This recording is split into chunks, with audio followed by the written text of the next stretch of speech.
we get to manifest anything instantly from our mental and emotional bodies. And coupled with amnesia, this simulator is both individual and collective. So, meaning our emotions and our thoughts go into this matrix field or soup. It's like a collective soup, whereby the collective play out in the game of humanity, while simultaneously our inner world of individual is another micro simulator. So, and then it goes on to say that this is akin to a video game, right? So we can look at how the game of life is played by looking at the glimpses of the way video is, where we are making choices, and every move that we make not only affects our avatar, but also our opponents. And then it also affects the world in which the game is played in, which is fascinating, right? So then the question is, how do we want to play the game? The question is, what pebbles do we want to throw in the still pond called life?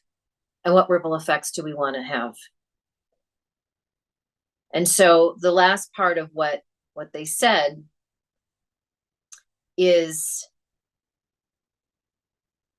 that if we have this idea and we understand it even just a little bit, what we're doing is we're expanding our consciousness in a much deeper way to be able to play this game of life.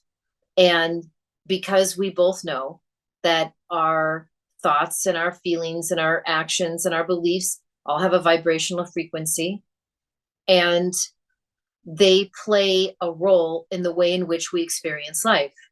And that's what it is meant by this simulation, right?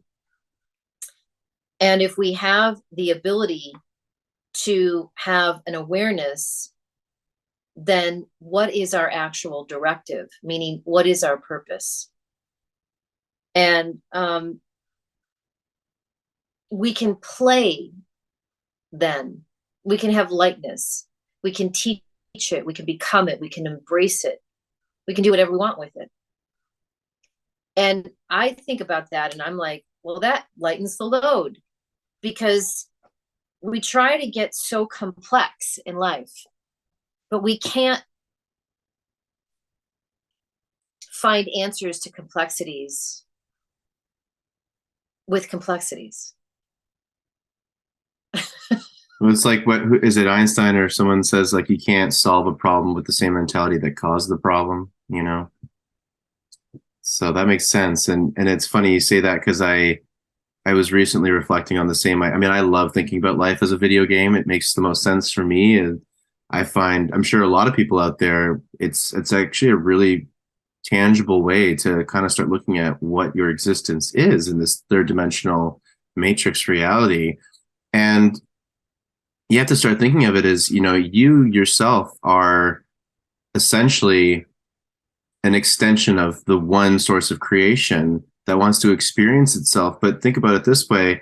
I know Alan Watts has talked about this, and others, certainly this is like an ancient wisdom piece, but it's, you know, if you were the creator of everything in this universe and you could literally do anything, after some amount of time, whatever time really is, you would start to crave to experience something without limitless creation, because it's almost more interesting to put some forms of limitations on yourself, and even go as far as to experience what would be life as, let's say, a human being, and throw in the amnesia component, so that you forget that you're literally the creator of all, and you are literally just an extension of that one source of creation that can do anything at any time, anywhere, right?